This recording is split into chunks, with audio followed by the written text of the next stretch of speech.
It being the appropriate time and date, calling this meeting of the Planning and Zoning Commission to order. Please turn off your electronic devices so that we don't get a lot of buzzing and beeping when people are talking. And roll call of officers, please. Commissioner Uranga, Here. Commissioner Lear, Here. Commissioner Garcia, Here. Commissioner Fisher, Commissioner Acosta,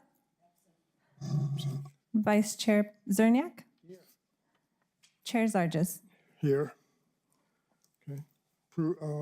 Get a motion for approval or changes to the agenda.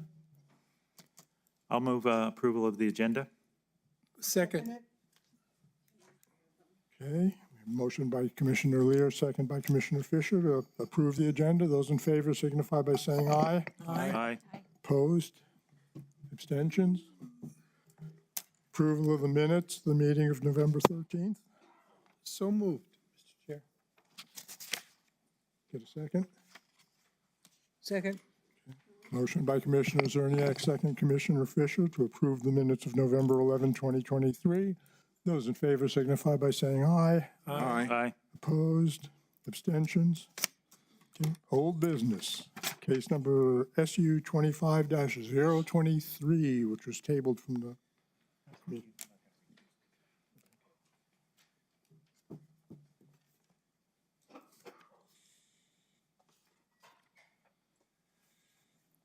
Good morning. Good morning. Please raise your right hand and state your name and address for the record. Charlene Santisteban, 845 North Motel Boulevard, Las Cruces, New Mexico. And do you affirm the testimony you're about to give is the truth under penalty of law? Yes. Thank you. Oh, this is the wrong one. I need 23.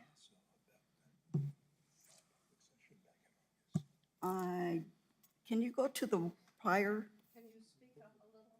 Yes.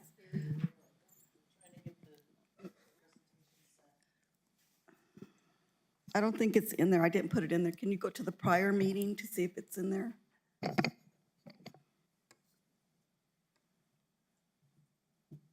There. Okay. Thank you. So before you is SU 25023. It was tabled at our last meeting. The applicant is Richard C. Anderson at 1895 Casablanca Lane, D1L, Low Density Residential Limited, and it's for an accessory dwelling of 450 square feet. This is location map, aerial. The subject property is 2.98 acres and is zone D1L. The surrounding area is single-family residential. A single-family home was built in 1996, and I have the permits here for the 3 permits they did get. And it's located on the property. A storage building was built in 1996. It was a garden shed, not a storage building. And then they put the furniture into the garden shed, and afterwards they converted the garden shed into an accessory dwelling in 1997. The conversion to an accessory dwelling was not permitted and does not have a certificate of occupancy. The accessory dwelling was identified as a short-term rental with the passage of the Lodgers Tax Ordinance by the BOCC on April 8th. The applicant has told me that they are no longer renting it as an Airbnb, and instead they are going to use the accessory dwelling for a caretaker's place to live, to be able to take care of them. And this is the close-up of the property, the zoning map. On June 26, applicant Richard Anderson submitted an SUP request for an accessory dwelling on the property. The applicant has been using the accessory dwelling as a short-term rental for 12 years and is seeking an SUP as required by the UDC. And this is the overall site plan, and this is where the accessory dwelling is at. 13 letters of notification were mailed to the areas on the property on October 20th, 2025. Notice was posted in the Las Cruces Sun News October 19th. Signs were posted on the property in a timely manner, and 2 letters of opposition were received. And this is the P&Z notification sign. And this is the area of notification. This is the subject property. And this is the back of the subject property. And this is the driveway into their property. This is the adjacent properties. And this is adjacent, and this is also the road. And this is Casablanca Lane, both southeast and northwest. You have the authority to hear this case under the 350 UDC code. And decisional criteria, potential traffic flows, traffic impacts are minimal with an additional 4 to 6 vehicle trips per day. Goal 2.2, ensure regulations support the plan requirements. Potential for water and sewer, the property has a private domestic well for water and a septic system. Casablanca Lane is a private unpaved road. No public facilities and services are utilized for this SUP. There are no known environmentally sensitive areas in the vicinity. The impact to the neighborhood will be minimal. If the SUP is approved, the applicant will apply for a building permit and certificate of occupancy. The findings of fact, the subject property is 2.98 acres. The surrounding area is residential. Pursuant to Chapter 350, 502G9, the zoning administrator, planning and zoning commission of the Board of County Commissioners may apply conditions to the special use permit in order to protect the public's health, safety, and welfare. Staff recommendations based on the findings of fact, staff analysis, and agency comments. Staff recommends conditional approval of case SU 023 for an accessory dwelling, a building permit and a certificate of occupancy for the accessory dwelling. These are the conditions. A triple fee for the building permit will be assessed. This concludes my presentation. I stand for questions. Questions of staff? No question. I have a question. So the garden shed, when it was, the permit issued for that, that Yes. was only issued for a garden shed, correct? Not for Right. any type of, It was for a detached potting barn is what it says here on the permit. detached what, I'm sorry? Potting barn? Oh, potting barn. It was in the original plans. So I- You'll get a chance in a minute, okay? Finish your- Yes, I have for a detached potting barn.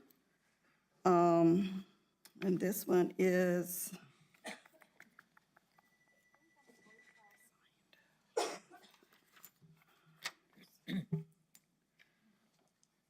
And this is for the house.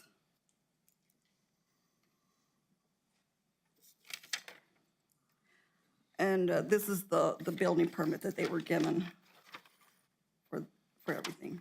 Correct. So in other words, if, they will have to go through the permitting process as far as that if we vote to approve this. For the accessory dwelling, yes. For the accessory dwelling. Yes. With all the requirements as far as septic and all that. Yes. Okay, thank you. Further questions? Comments? Okay, can we hear from the applicant? Yes, You have to be Ma'am, sworn you in. have to come up and be sworn in.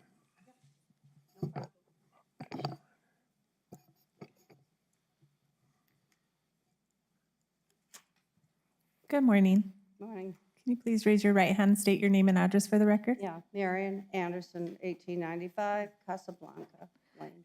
And do you affirm the testimony you're about to give is the truth under penalty of law? Sure. Thank you.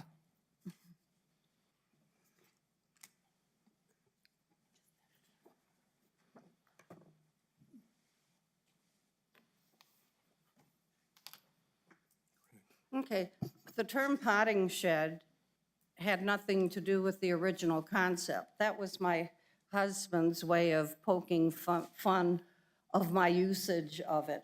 If anyone looked at their very original blueprints, you'll see that this structure was built before our home. And if you look at the detailed plans that were done by the architect, it shows the layout of every electrical switch, where the plumbing lines would be, everything, because Dick's mother was old and in a nursing home in California. And we expected her to come live with us. So the original building had every outlet, electric, power, everything you'd put in a home, and it was approved. It was drawn up by the architect that did the plans. So we needed a place to store our furniture. We were paying a lot of money in town. And so the inside was not, we didn't put the switch plates, put the lights up, put the toilet or anything. We had a wood floor. And at that point, we moved our furniture in because we knew we'd be looking at 1.5 years of furniture rental storage. So that's, but the blueprints show it as piped out, fitted out to be a complete residence for his mom.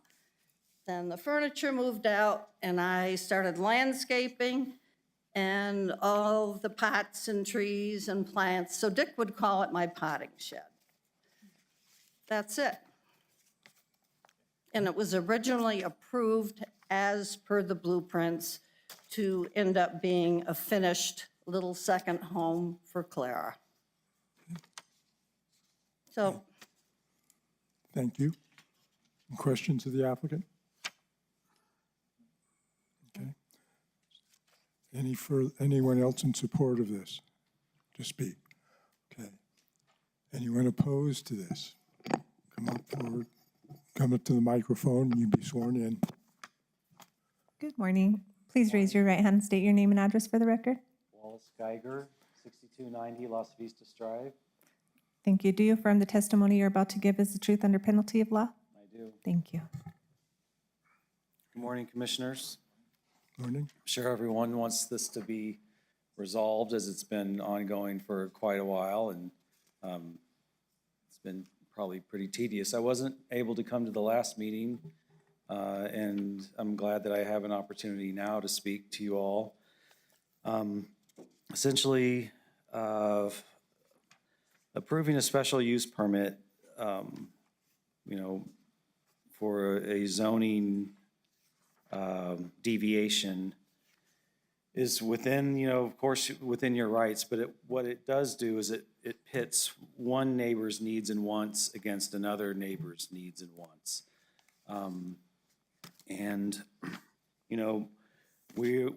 We chose the property that we bought based on the fact that it was a low-density, single-family zoning,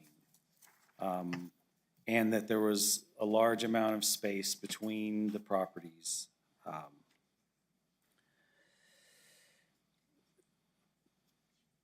Since we've moved in, our interactions and experiences with the applicant has been less than pleasant. Without going into all the details of it, which is not necessarily relevant to this case, we would ask that you would vote not to approve this, being that it changes, while it may add value to their property, as they mentioned in their letter, we believe that it will take away value from our property. Their casita is the first thing we see when we walk out of our door. It's the closest building to our house, being about, well, it's probably about 75 feet away, but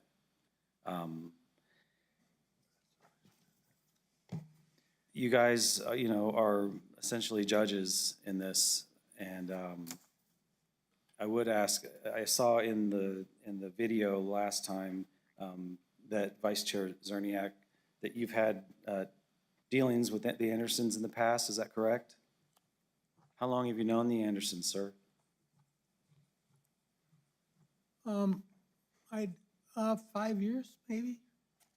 And approximately how many boards do you serve How many boards? One. with them? Or One. just one? Oh, I thought the video said that you had multiple boards. No, it's one. Okay, all right. And you stated that you don't believe it would bias you, but I would request that you recuse yourself from this vote if that's possible, or if that has to be, if someone needs to move to have that voted on. I don't believe that you can be, with no disrespect, I don't believe that anyone can be unbiased if you have previous pleasant encounters with the person. I'm fine to do it. Well, I know you said that, but I would like, if it's possible, for the board here to decide whether or not they think that you can be unbiased. It doesn't matter. If I volunteer to step down, I can step down. Okay, I'm just requesting that. Yeah. And for the I'll step record, down. That's we fine. don't believe that you can be unbiased in this. We do realize, that you guys do know that the CCRs stated that, you're not to have detached dwellings. And we do understand that the CCRs are a civil matter in this, as it's been said, and it's not a government matter. But we believed when we bought the place that it was a protection against higher density. Turns out that that's not the case, that if someone applies for a special use permit to have a separate dwelling unit in a single family zoning, that really the only protection that we have is this board deciding whether or not to give special exceptions to the current zoning laws.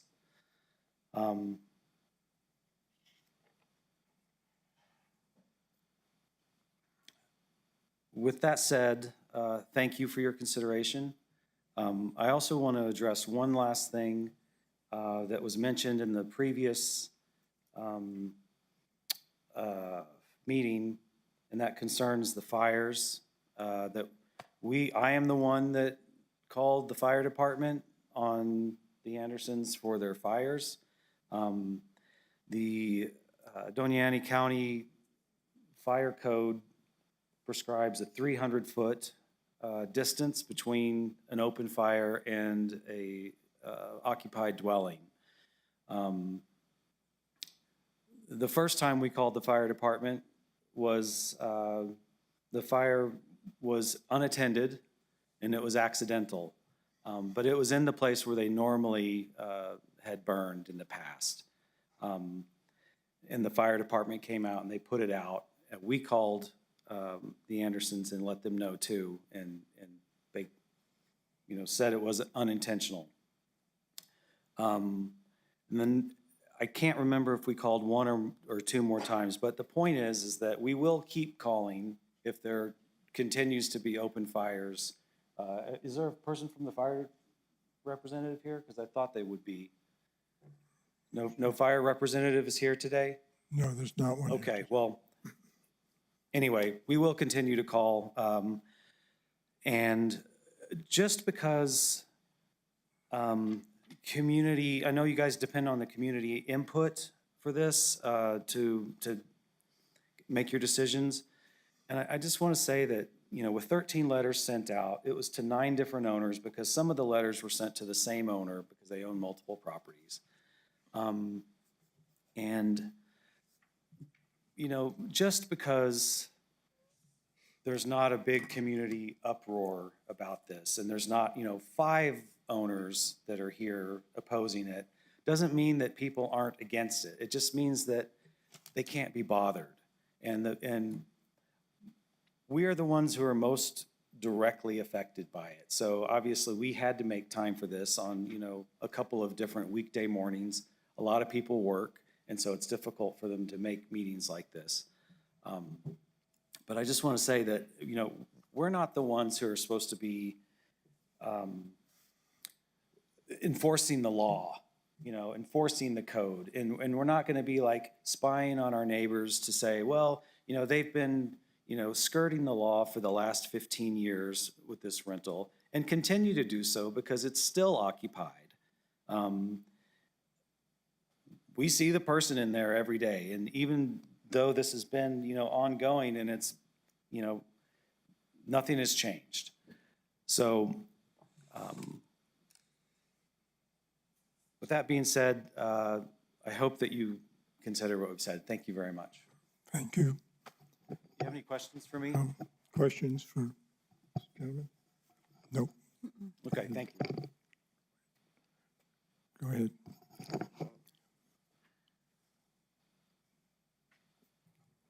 Good morning. Please raise your right hand, state your name and address for the record. Patricia Teller, 2010 Cresta Court, Las Cruces, New Mexico.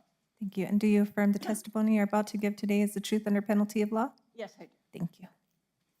Good morning. Good morning. I spoke last time, and during the period afterwards, since I learned quite a bit in the meeting, I did a little research and realized, that anyone in our area could ask for such a permit. And so some of the arguments I made were not applicable at the time. But there still are two that are applicable, I think. One is that there's about 15 homes that are accessible by one entrance, which serves as the exit also. And it's a private road. And this building is in that area. And the people who own those 15 homes pay to have the road maintained. It's not a county road, and it's not paved. It's a dirt road. And the second one is theft. So we've been pretty lucky over the years. It's one in and one out. We've gotten a trailer stolen, and we're at the end. But we put a gate up, and so we didn't have theft after that. But unfortunately, when you have people coming into a community that don't live there, you could have an increase in theft because people do scout out the area. And in fact, we've had such an instance recently where thieves actually went to a couple of different residents, knocked on their doors, told them they were taking photos, and in fact stole things from the home next to the entrance. So we're concerned, both in terms of privacy, the road, and the increase in theft. And in fact, the Andersons had suggested putting a gate that would only be accessible by a key for these approximately 15 homes. But most of us did not like that idea, so we haven't followed it. And that's all I have to say. I hope you consider our input. Thank you. Ma'am.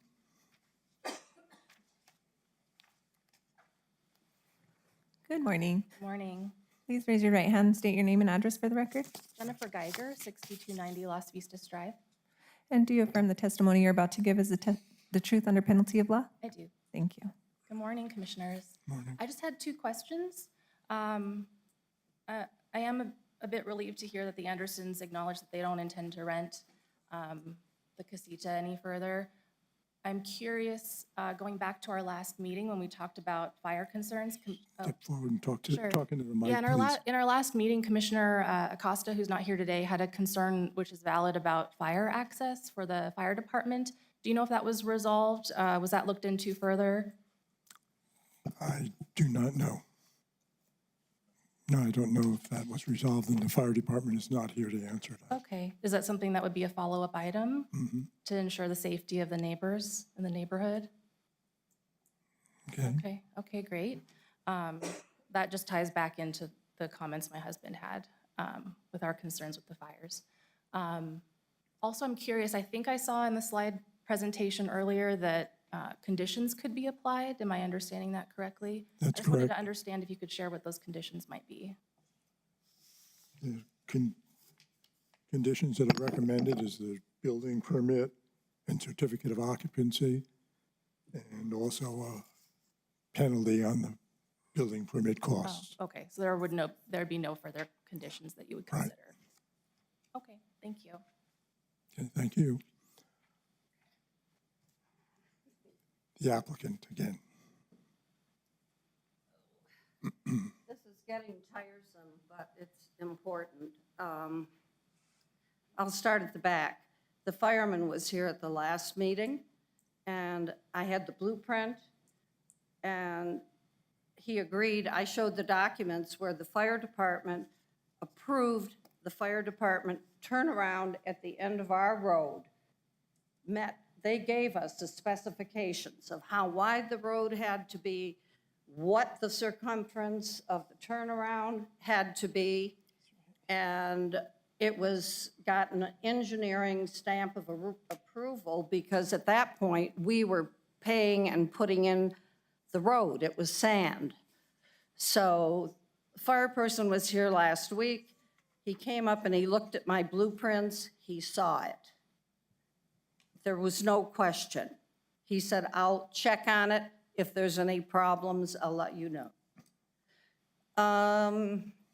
When the Greiners bought the property, which is below us, everything was there. The casita was there. The landscaping was there. The place on the ground by our wall, where we'd been burning for 20 years, was there.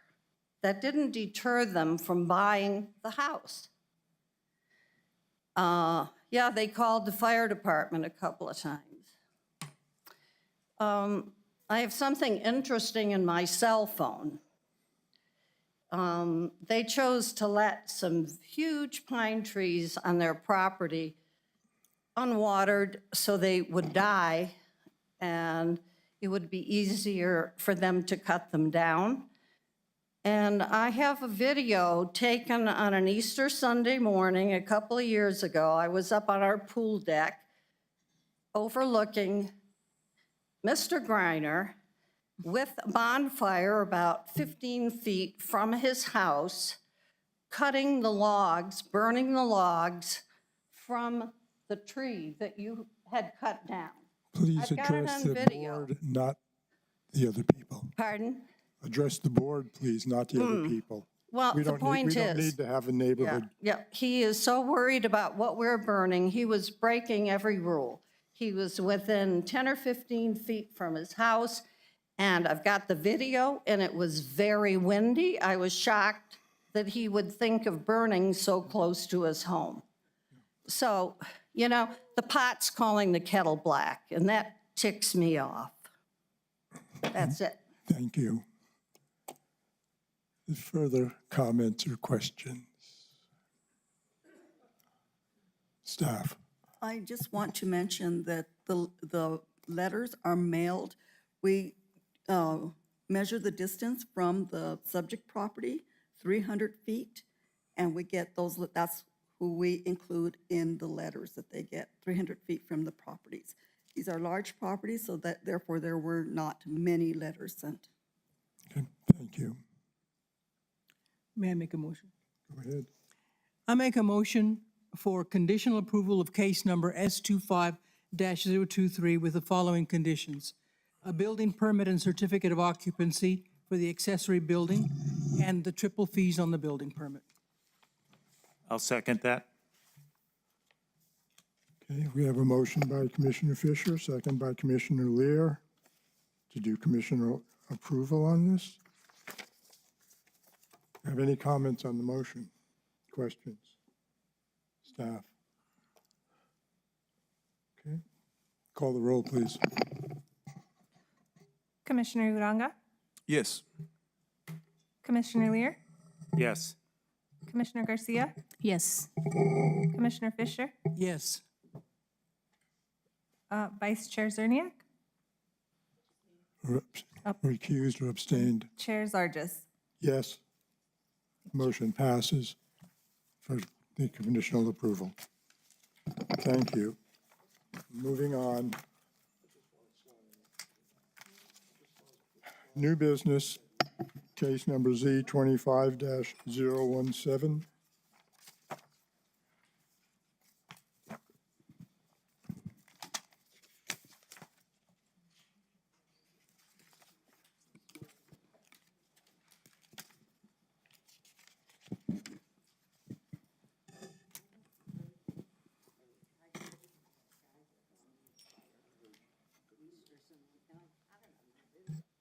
Okay, before you, case Z, zone change, Z25017. The applicant is Jaime Diaz. The location is 190 Dahlia Drive. It's in Santa Teresa off of Kugel Road. It's a T2 zone.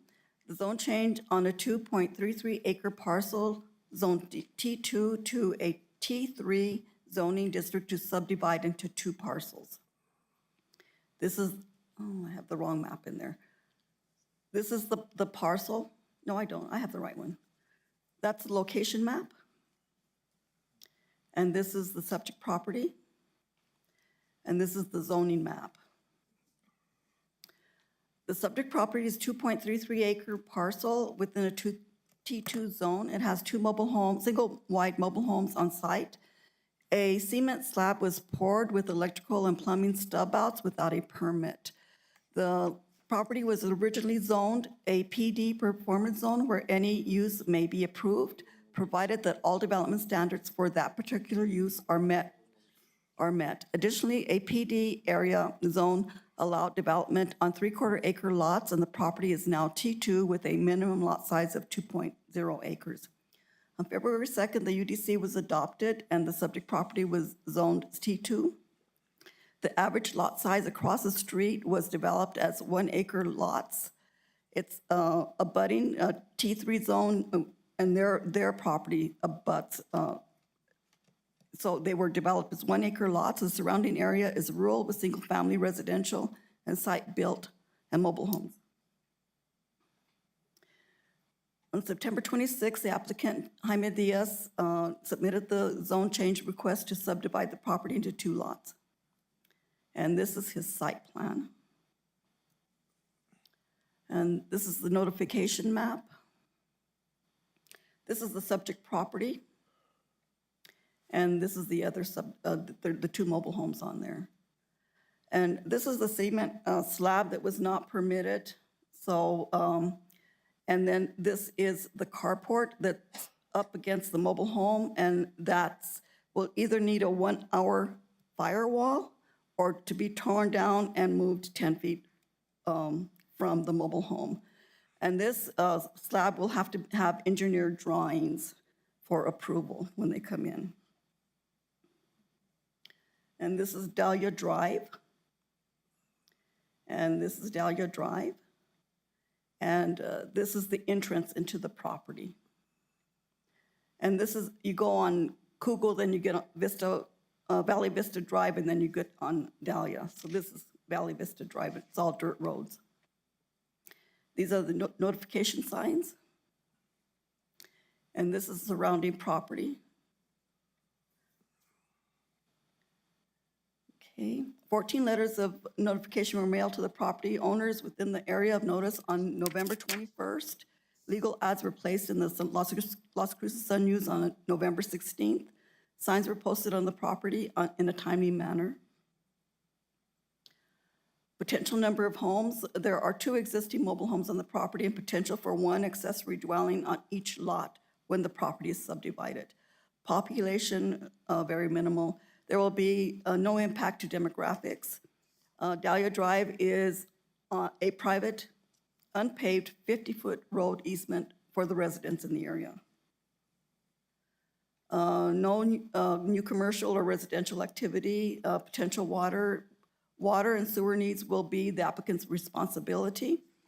Existing infrastructure, a domestic well provides water, and there are 2 septic systems installed for the mobile homes on site. No environmentally significant areas were noted. The property is surrounded by residential uses. The applicant is responsible for following best practices, management practices for development. And this is a staff analysis. It's a goal G 2.2, ensure regulations support the plan requirements. This is the Miller criteria. And B, the proposal for the property is to subdivide into 2 parcels. I have 3 there, it's 2. The surrounding parcels to the west and north developed as smaller lots under the PD zone than are allowed by T2 zone. And there is a need for smaller lot sizes due to population growth to provide development opportunities on smaller parcels in this community. And C, A requested zone change is not in conflict with the comprehensive plan. The T3 zoning allows a higher density of residential land use and permits site-built and mobile homes.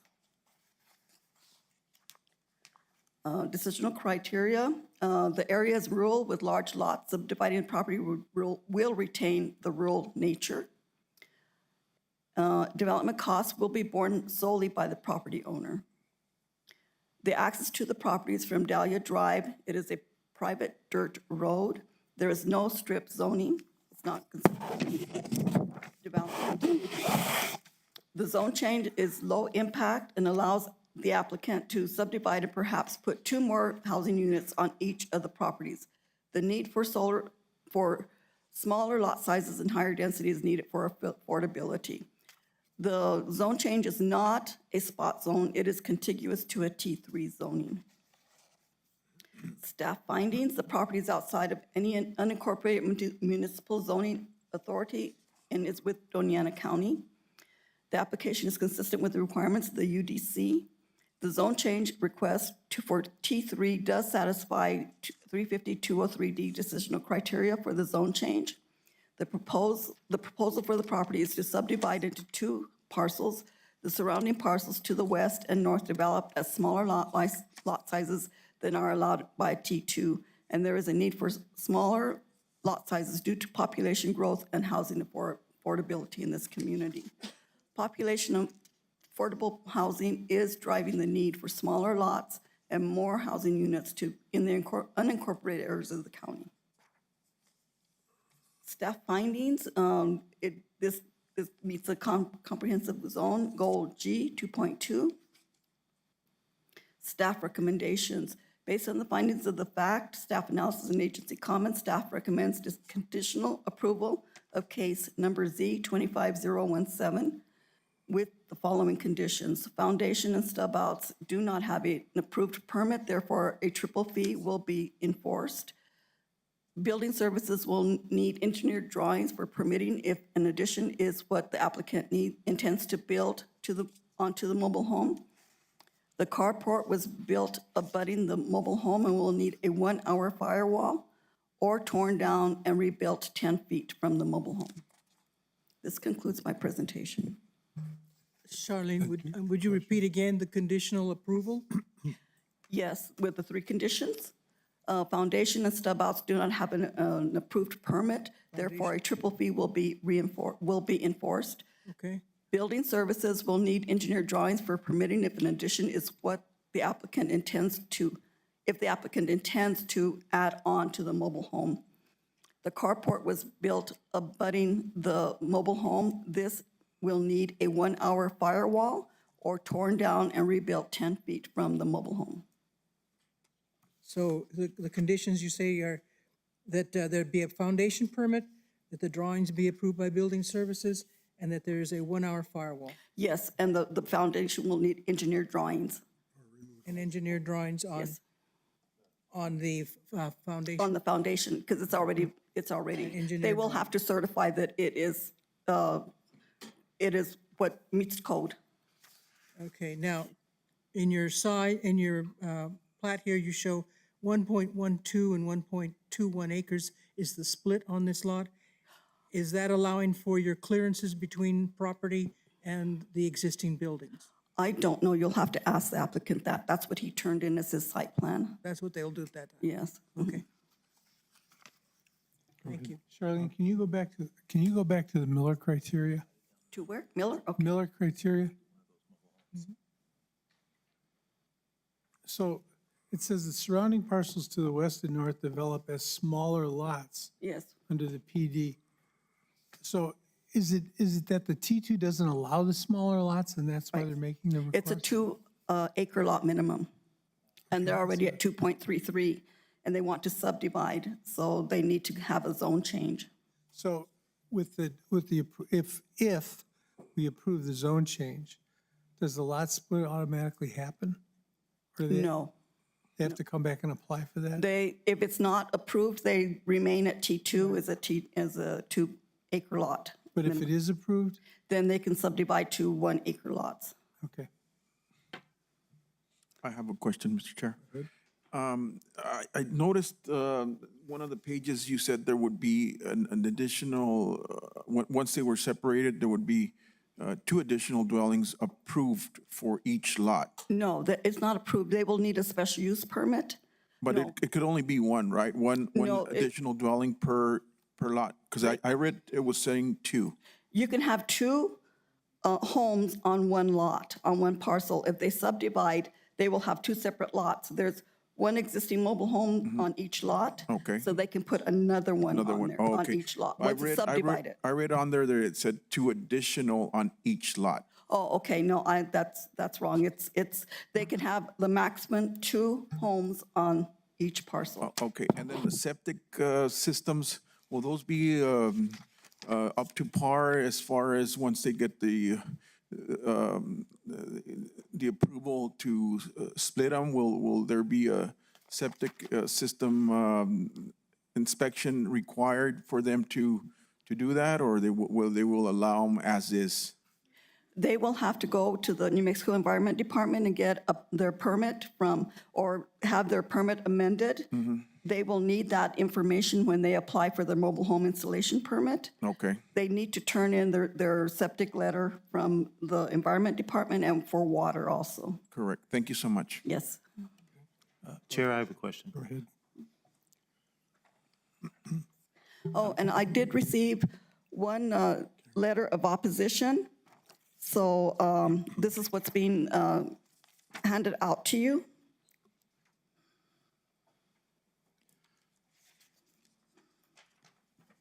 Okay, I'd like to get back to what Commissioner Fisher mentioned. Mm-hmm. It seems to me we may have to add another condition Okay, because it appears to me that according to where they're talking about dividing this, one of those mobile homes is not going to meet the setback requirement. And it's either going to have to be moved or something's got to be done to maintain that setback when they divide this. right. And they have a little bit of wiggle room with the .33 acres, so they can make one just slightly smaller and the other one large, just to be able to meet those setbacks. Okay. all Okay. right, thank you. Other questions, staff? Can we hear from the applicant, please?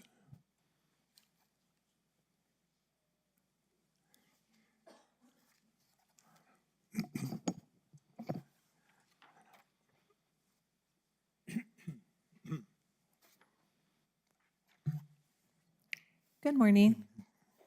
Please raise your right hand and state your name and address for the record. Mi nombre es Jaime Díaz y hablo español y vivo en la calle.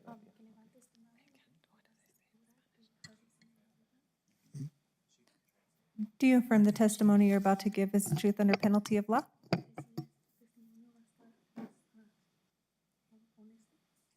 Yes. Thank you. Okay, ma'am, would you also be sworn in as a translator? Please state your name and address for the record. And do you affirm the testimony you're about to give is the truth under penalty of law? Yes. Thank you. Good morning. Good morning. Good morning. Okay, Do you have a question for him? yeah, anything you would like to say or add, anything you would like to say or add to help us make a decision to approve this or not? Algo que tú quieras decir de por qué estás dividiendo la tierra. Okay. Es porque quería cederle a mi hermano la mitad. He wants to give his brother half of the lot. ¿Quieres explicarle? I know the whole case, so I don't know if you want me to ask him, and then you just want me to tell you what he wants to do. Okay, so the reason why he's doing this is he wants to divide the land in 2. There's already 2 trailers in there. There's 2 septic tanks, and there's only 1 well, which his brother understands that once the lot is divided, he needs to get his own well. Okay, now, he understands, or you guys understand the conditions that you're going to have to get permits, possibly move one of the mobile homes or do a bunch of other construction there? Yes, I heard the whole thing, and obviously I don't like to talk when everybody's talking, but more or less I told him that he needs to get, because he put the cement, he wanted to do another, he wants to put all his cars under the, but I explained to him, and yeah, he wants to get, he'll work on getting the permits and anything that, he needs to do. Okay, thank you. Me está preguntando que si tú sabes, Any entiendes question to que the debes applicant? agarrar permisos para lo que es el cemento y todo lo que estabas poniendo allí. I have one question. What is a one-hour firewall? What is?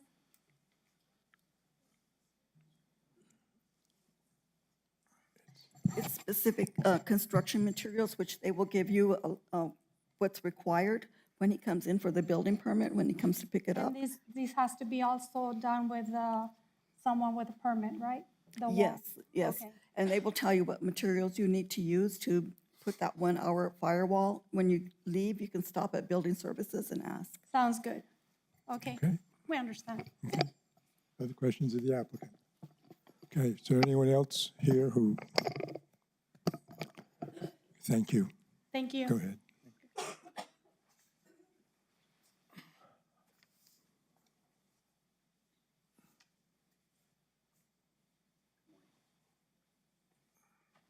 Good morning, everyone. Good morning. Please raise your right hand, state your name and address for the record. Raven Crote, 103 Alvarez Road, New Mexico. And do you affirm the testimony you're about to give is the truth under penalty of law? Yes, yes. Thank you. Hi. Good morning. We have a property on 103 Pull up the mic and speak. Alvarez Road, and I believe you have the printout of what we submitted. It pretty much explains for itself of what we're concerned about. There's a huge arroyo that runs in the middle of the property, in which they touch between. And there's one that we believe runs through Mr. Diaz's property. And I'm really concerned, and I would ask you that anything that is constructed, built, pads, foundations, which I just realized there's something that's not permitted, has to go through the flood commission. If any of those arroyos are diverted or the flow is changed or new ones occur, then I think it's gonna cause serious property damage, serious injury, if not death. I would really reconsider that someone goes and sees the arroyos that are there before any permits are. We want to stay friendly with our neighbors. We're not here to cause any issues. We just want to make sure that everything, now that I see that there's not any permits and there's a lot of permit questions that I heard, I'm really concerned that they might redirect something with the rock wall, an unpermitted slab of cement, anything that would redivert, slow down the water and make it go to another. I would really highly recommend, and I can't express this more, that the Flood Commission needs to see what they're dealing with there. I really would. It's gonna cause some serious property damage, and I'm telling you, it's gonna probably cause injuries or death to not just ours, but to the neighbors. Really go see what it is. I recommend it. It's huge. Thank you. Questions? Mr. Chair, I have. So I just want to verify with staff that, of course, as normal procedure, if he does decide to put any other residents once the split is done, that all our departments look into the permit, and like he was stating, Flood Commission, Fire Marshal, so forth. Yes, the permits are routed to the fire department, to engineering, to the flood commission, to utilities, the highway department if they need a driveway permit. All of that's routed to them for comments. Thank you. So If you zoom into it, you'll see what I'm talking. You see it right there, the huge. Sure. Like she was mentioning, it will be, before they issue out any permit, all the departments take Yeah, a look at it. Yeah, I want to stay friendly with the neighbors. I just want to make sure that they're aware that there's some serious stuff there. Thank you, sir. Okay? Thank you, that will help. Thank you so much, okay? Thank you. So Sorry. Charlene, once they put down that pad and it's approved, Yes, do they have to add a retention pond on the property? yes, they will, a retention pond is required on each lot. So that's part of the subdivision? Right. That's part of getting permits also. Okay. Other questions? Look for a motion. I move for approval of conditional approval of case number S25-017, conditions to include the engineered drawings for that foundation and a permit for that foundation, drawings for the building required.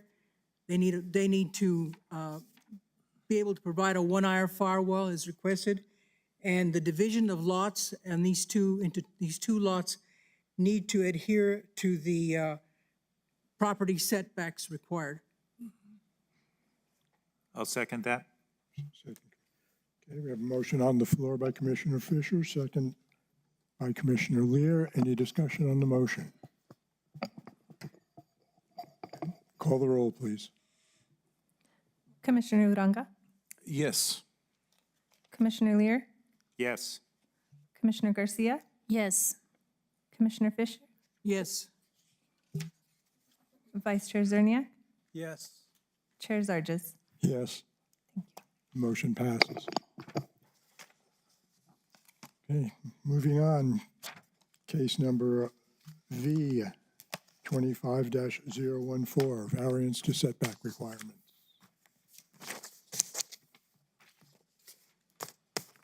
Good morning, Albert. Good morning, Commissioners.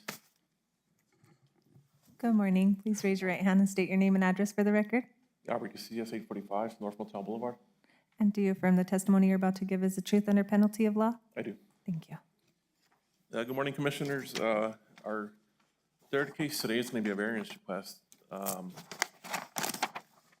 I think it's been a while where we've seen a variance request where the applicant hasn't built anything yet, where the property's vacant, so that's good to hear. Mr. and Mrs.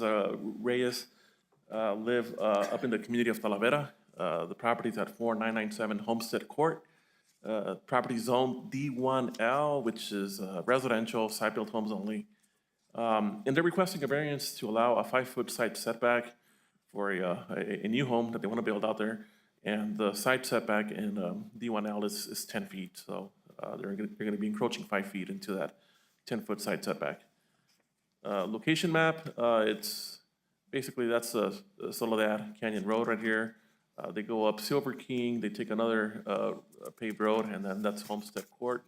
And they're right at the end of that cul-de-sac, and I'll show you guys some pictures here in a bit. But that's basically what, that area looks like. They're pretty, large lots back there, site-built homes. The property itself, it's a little bit more than 1 acre. It is part of the Miners Ridge subdivision Phase 2. It's one of the, the older subdivisions out there, approved back in, 1998, through the ETZ and the ETA. Access will be from Homestead Court, which is a paved county maintained right-of-way, and currently it's vacant land. And here's a parcel close-up of the, of the property. That's the end of the cul-de-sac. This is their lot where they want to build a house. As you can see, it's, kind of like a pie-shaped lot, pretty skinny up here in the front. And then when you look at the back, towards the rear of the property, there is a huge drop, back here. The elevation is probably more than 10, 15 feet in height.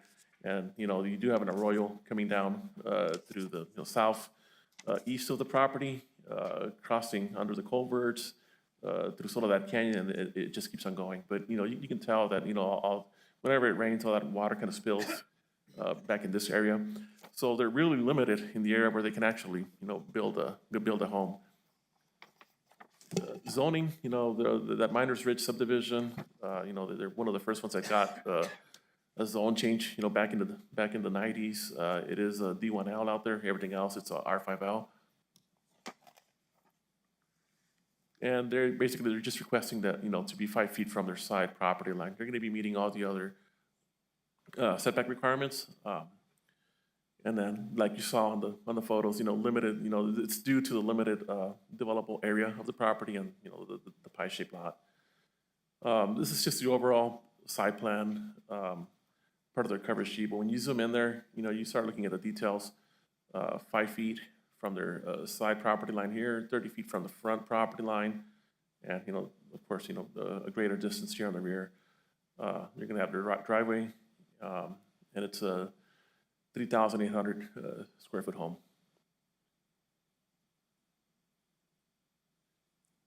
When we, look out at the entire property, there is a platted flood easement, towards the rear.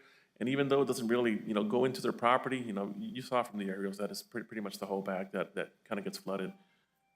There is that steep slope right here. There's an existing home to the north of them, and I don't have the exact measurements because I couldn't tell where exactly that property line was at, but you can tell that it was pretty close.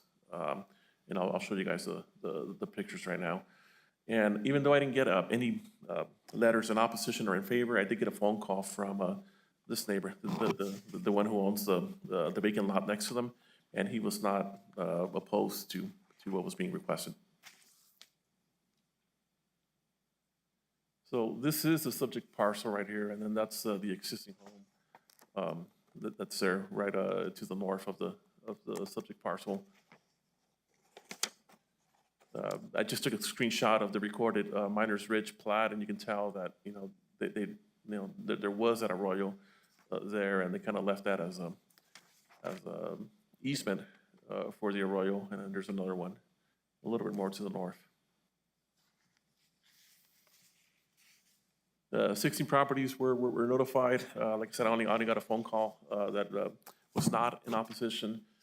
Signs were posted on the property. Those were the properties that were notified. And I guess on this one here, we get a better view of that arroyo right here. Just coming down, crossing some of that canyon, and it just keeps on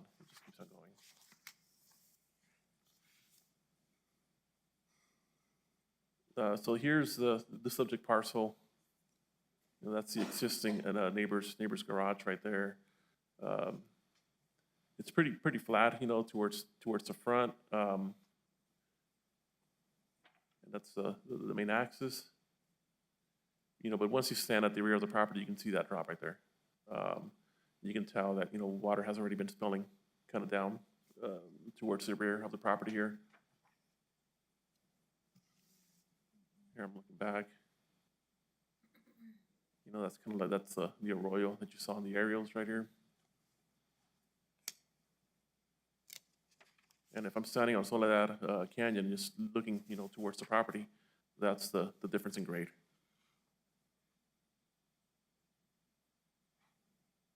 And that's just the arroyo. Once it crosses Soledad Canyon, it just keeps on going. So these are the sections of the code that talk about variances. It can't be a grant of special privilege. It can't be detrimental to public health, safety, or welfare. It has to be a physical hardship, resulting from the size of the parcel or shape or any topographical or physical conditions on the site, and that it upholds the purpose and intent of this chapter. So when it comes to that criteria, we don't believe that it constitutes a grant of special privilege. It appears that there are other properties within the area of notification that are less than 10 feet from the side property lines. We saw the picture of the garage, and then I'll show you a picture right now of the property off of Silver King, where it appears that in order to avoid the arroyos that are out there, they seem to be kind of like creeping up on their property lines. We don't think it's going to be detrimental to the public health, safety, or welfare. If approved, they're going to have to follow all of the building codes and basically just build it up to code. Surrounding area. So here's the subject parcel. That's the neighbor's garage. But when we're back here looking at Silver King, we can kind of see like this guy right here, in order to kind of be away from this arroyo, he kind of, shifted everything to the north. And, just keep in mind, all of our aerials, everything that's in GIS is just for informational purposes. They're not exactly 100% correct, but you get an idea of what's, of what's out there. This guy built his wall the privacy wall kind of like around, you know, the property line. And that's kind of like what everybody else has been doing out here, you know, because of those arroyos, they kind of just seem to be working around them out here. Albert, before you switch, does that home right there on 4984, does it have the proper clearances to the property line? You know what, I couldn't tell, you know, because the property wasn't like really marked. You know, I'm just going off of, you know, the aerials and then just kind of like eyeballing it. But when you're out there, you can tell that it's, you know, it's pretty close. So allowing for this 5 foot is going to compound the problem of having the homes too Well, close together? the setback, the variance is not for this side over here. It's going to be on this side. Okay, Yeah. okay. So Thank you. they'll be meeting all the setbacks on the north side. It's just the, you know, the south side, southeast side where they want to be a little bit closer to the property line. They're actually going to have their driveway coming off on the north side.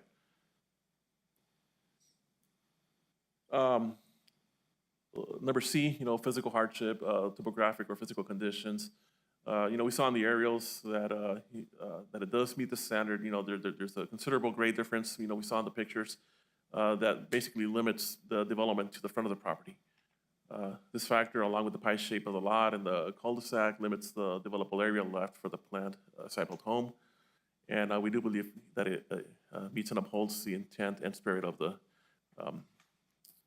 comprehensive plan or this code. So our findings, you know, they're included in your packet, but we do believe that, you know, that the applicant does meet the requirements for obtaining a variance. And just based on that, staff is recommending that the variance be approved under case number B25-014.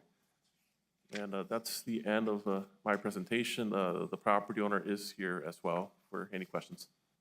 Thank you. Questions of staff? Okay, can we hear from the applicant, please?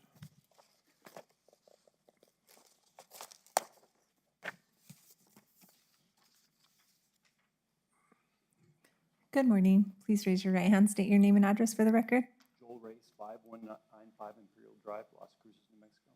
And do you affirm the testimony you're about to give is the truth under penalty of law? Thank you.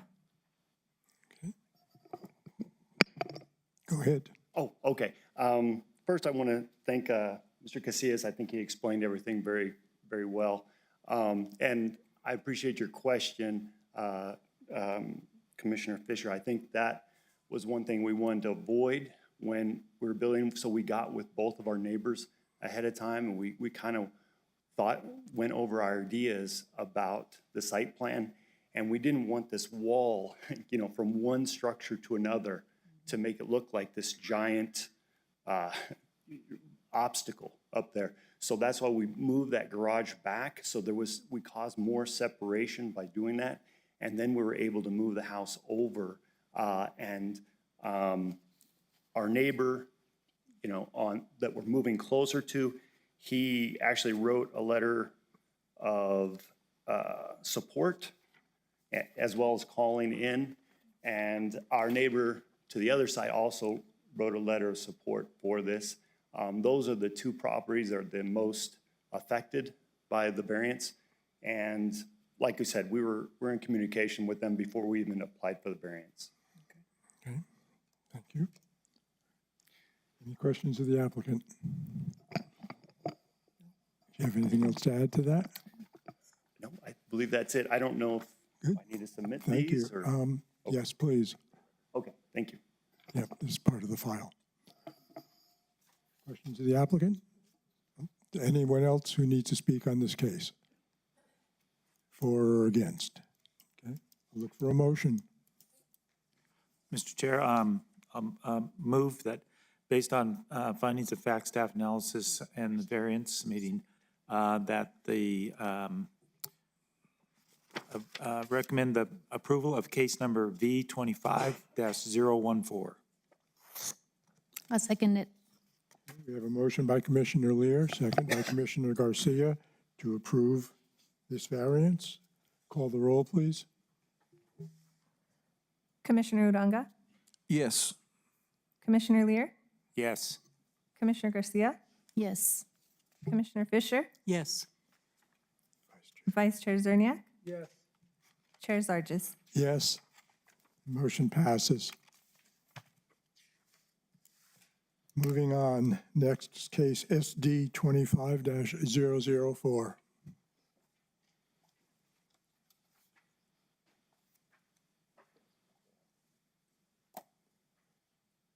Thank you, Will. And before I get started on this one, hopefully, I'll get support from from the commission. But I'm going to request that my chief planner, Janine Diviak, present this case. She's probably not even hearing me right now, but Do it. Do it. What's he requesting? yeah, just to show us how it's done.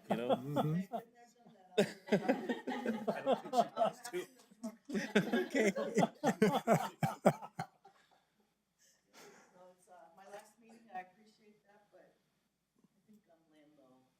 You sure? Boo. Come on. Albert, All right. Albert, she did that in class too. Yeah. Yeah, She did. he remembers. All right, I gave it a shot. Our last case on the agenda is going to be a subdivision up in Santa Teresa.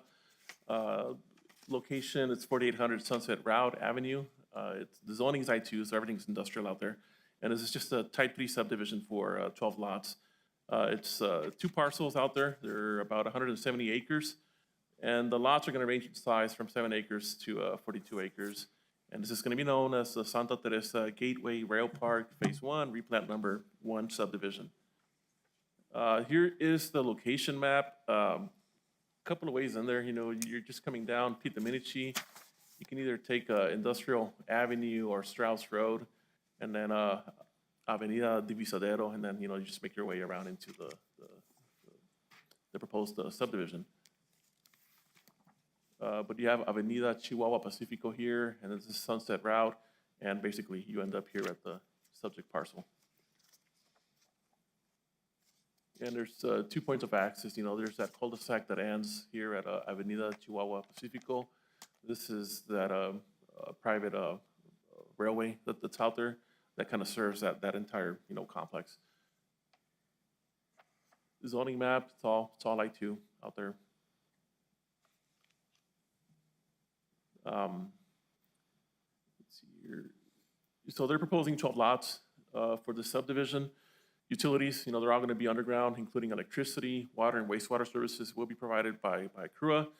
Access will be from Industrial Road, Avenida Divisadero, and Avenida Chihuahua Pacifico. Subdivision is accessible in all seasons of the year and under all weather conditions by conventional vehicle. You're out there, all you see is just semis and vehicles from all the workers that are out there. Roadways to this development are owned by and maintained by either New Mexico DOT or Doña County. Internal roadways will be constructed by the developer, and of course, once it's approved and they meet the the 1-year warranty period, then they'll be taken over by Doña County. So here's the preliminary plat cover sheet. And off of Sunset Route, there's about five lots that are being proposed. There's going to be another internal road coming off of that cul-de-sac.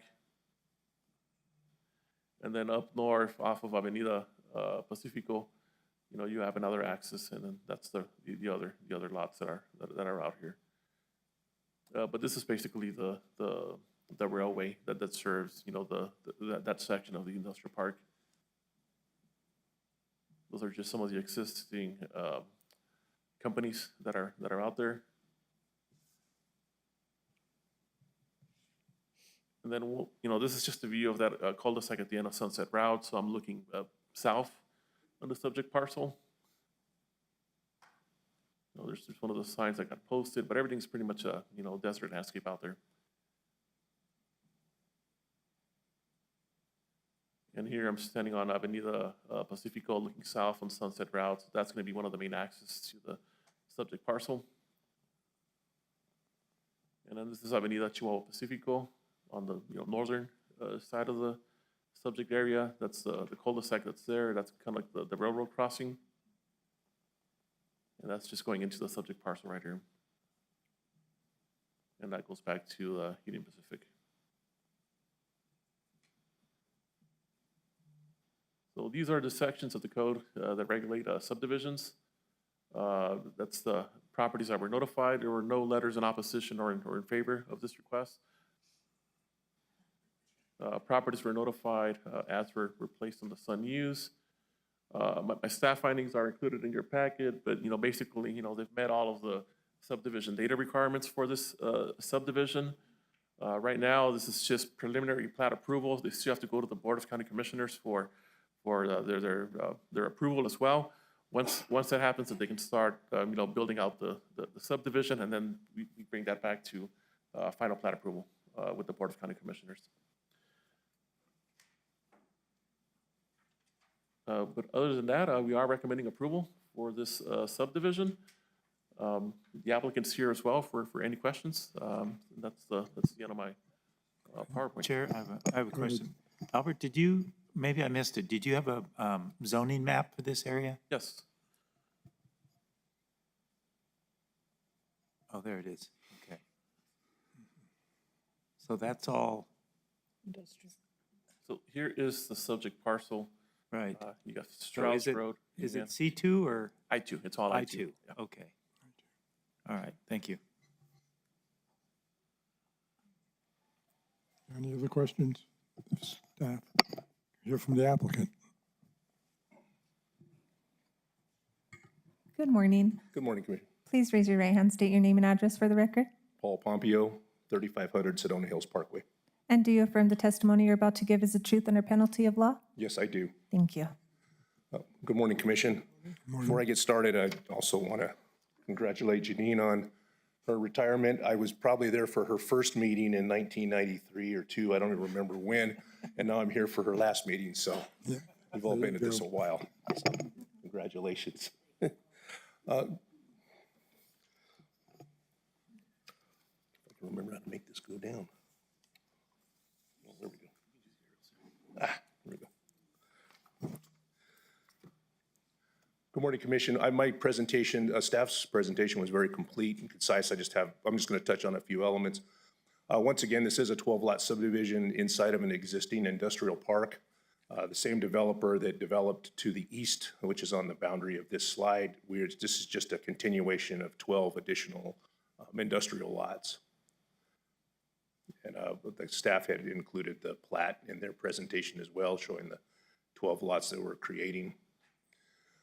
Just to make sure that we're touching on all the items, the roads that are existing in the existing industrial subdivision to the east, those will be continued in the same widths and design criteria for those roadways. The traffic volumes in this area were previously generated when the first phase was done, and we were not proposing any new connections to any other county roadways, just tying into the existing roads that are internal to the development. We are going to develop all the drainage infrastructure required at the time of road construction, and the construction and development of this subdivision will also fully extend water and wastewater to each of the lots. So with that, I really don't have anything more to add, and I stand to answer any questions that this body may have. Go ahead. I have a question, Mr. Chair. Good morning, sir. How are you? Good morning. So just real quick to touch base with the water issue. Has crew been contacted and they said they would be able to supply for all the subdivision of all the lots, or how is that being handled?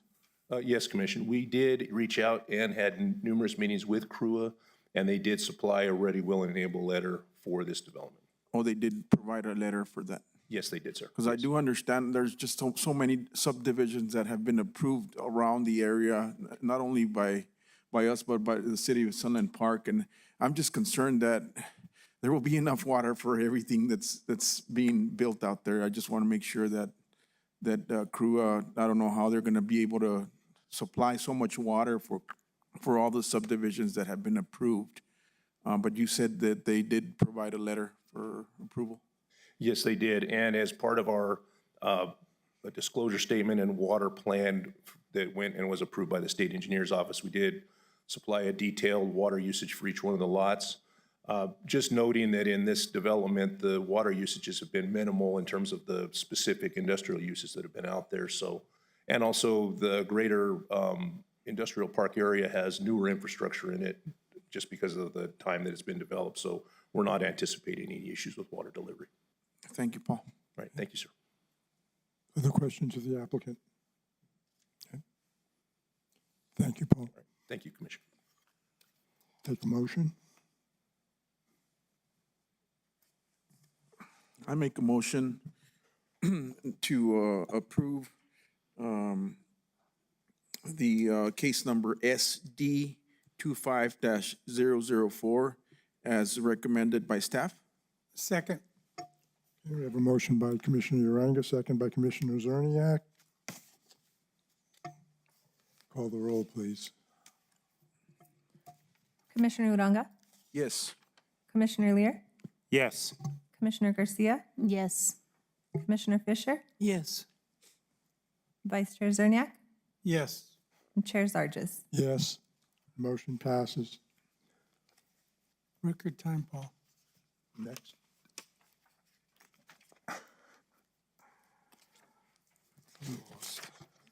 At this point, Sean, we were going to do a presentation. However, Sean Vick was called into a meeting this morning, so we're going to have to postpone it to the beginning of the new year. Again, okay. Thank you. Postponing it again, okay.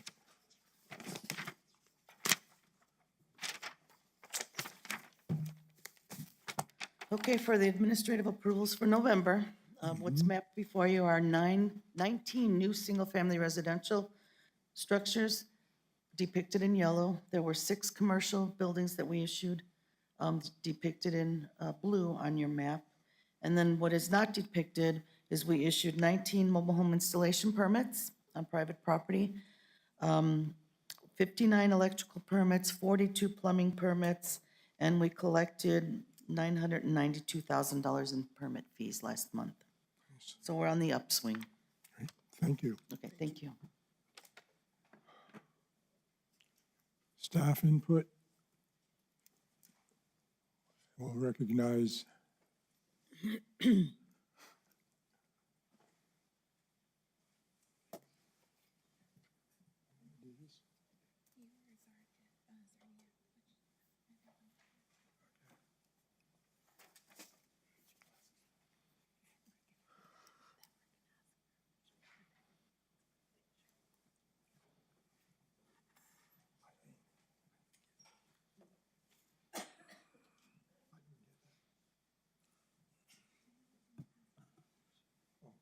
Five more years, please. 5 more years.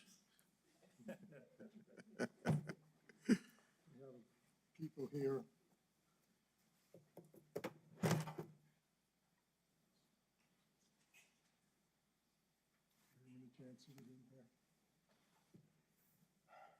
Bill, you collect your thoughts for a minute. Okay, you ready? Okay. Yeah, yeah. So I've been on either the ETZ commission or this commission for almost 30 years. And I've known Janine since 1983, when she was a new city and regional planning major at NMSU. And I was a new faculty member that year. I've watched her develop as a highly qualified and respected planner in New Mexico. She has been consistently promoted by the county, continuing to increase her responsibility. She's also been recognized as the Planner of the Year by the Western Planner Association, which represents 10 Western states. I wish her nothing but the best as she enters her retirement phase of life, with which I can attest holds many new adventures and rewards. Congratulations, Janine, you made it. Okay.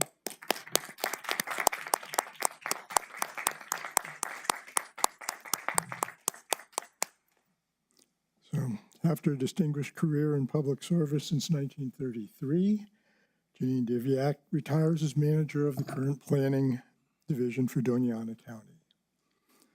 We're going to miss her. She has played a central role in shaping responsible growth, protecting community character, and guiding residents and applicants through the planning process with professionalism and care. In her role, she supervised a team of 17 dedicated professionals in current planning, including zoning and environmental codes officers. Under her leadership, the division not only strengthened day-to-day planning operations, but also secured approval to establish an entirely new code enforcement division, an effort that marks a major step forward in improving compliance, customer service, and public safety. She also served as the principal steward of the county's Unified Development Code, amending and updating it to ensure clarity, fairness, and consistency. As a staff liaison to the Planning and Zoning Commission, she provided trusted guidance, research, and recommendations on matters that shape the future of the county. Excuse me. Colleagues know her best for her patience, understanding, and calm presence, even in the most challenging customer interactions or high-pressure situations. She is the person coworkers turn to when a difficult conversation required both expertise and grace. Another hallmark of her career has been her longstanding commitment to community service. Since 2001, she has coordinated 3 annual blood drives at the Government Center, and over the years, she has personally donated more than 70 pints, an amazing 10 gallons, demonstrating her deep commitment to helping others both inside and outside of the workplace. Among her proudest professional accomplishments is leading the county through the transition out of the extraterritorial zone in partnership with the City of Las Cruces by drafting, adopting, and implementing the Unified Development Code in 2017, an achievement that reshaped the region's development framework. In 2022, her dedication was recognized with the Western Planners Association Citizen Planner Award, honoring her exceptional outreach to and advocacy for residents. Her effective and patient representation of the planning profession to county leadership and elected officials, and her membership to the new planners, her mentorship to the new planners entering the field. Outside of work, she is known for her sense of adventure and love of spontaneous road trips, often choosing a new place, historic site, state or national park to explore each year. In retirement, she looks forward to embracing the passion even more fully, beginning with an iconic journey along Route 66 to celebrate its 100th anniversary next year. Doña County would like to extend its sincere appreciation and gratitude for 32 years of dedicated service, leadership, and commitment to the community. I can tell you, since I've been on this board from 2013, Janine has been everything that we've just talked about.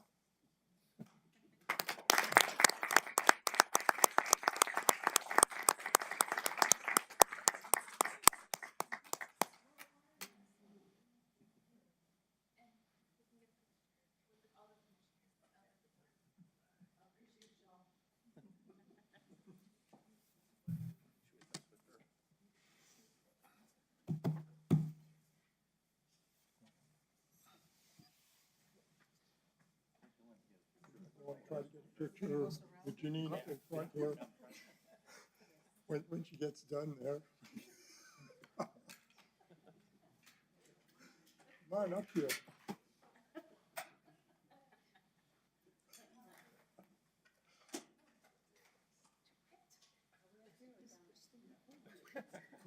Okay.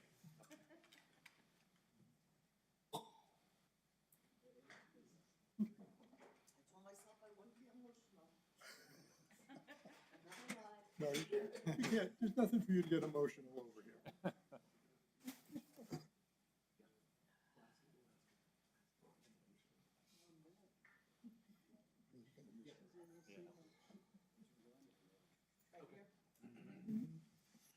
Oh, you want to jump up there too? Yeah. Yeah. We'll get, yeah, that'd be better. Can I lay that down?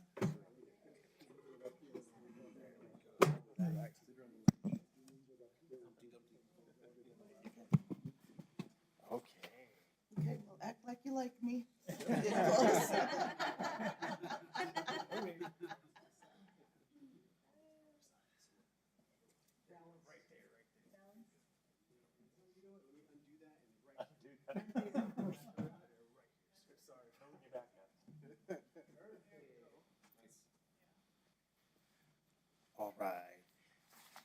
good, looking good. With your big smile.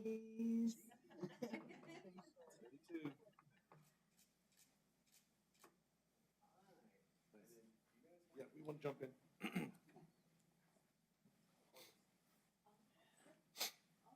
We're jumping in. Albert. Come on up, Albert.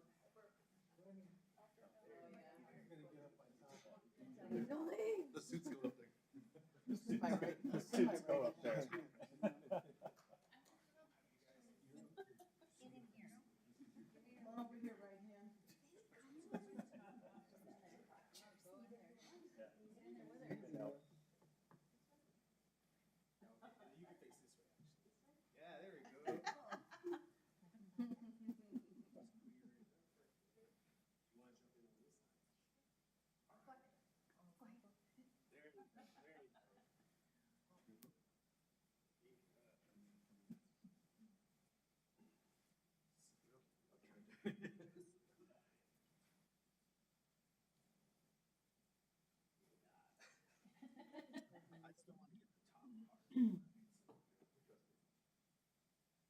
Becky should come in here too. Becky, get up here.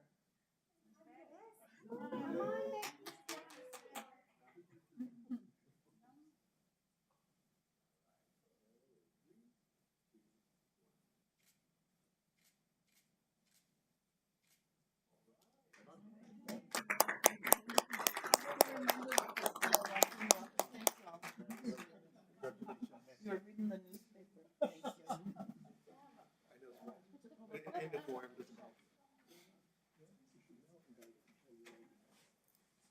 you.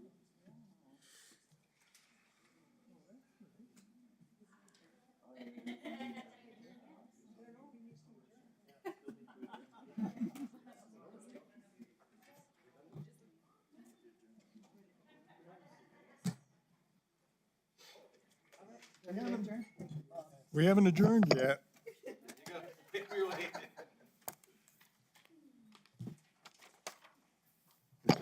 They stole my chair, so that's it. Any other commission input? Aside from thanking Janine a lot. Okay.